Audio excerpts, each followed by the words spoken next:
Yay. And I sent you the video too. Barney. Oh, there's a bee under you.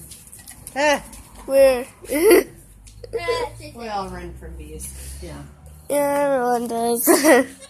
We went to that the pirate festival over at. Was that any good? It was really good. They had a lot of people there, but we stopped at one booth, and the guy had taken a drink of his and says to his girlfriend, "I just got stung by a bee on my tongue," and I said, "Are you allergic?" He Barney went, bird. "I don't know." But he Barney, was Barney. He was swelling up immediately. He went to the doctor, he was able to pull the stinger off of his tongue, and he still didn't feel good, so he was going to go to the EMTs. Oh my gosh. Yeah, that happened to Doug's mother.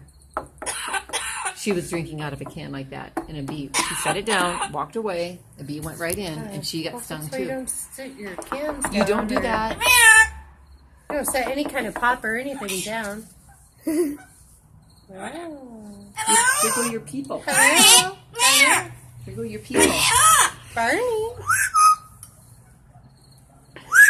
Oh, Dan and Terry are finally home. Where have they been? In Texas again? They always go everywhere.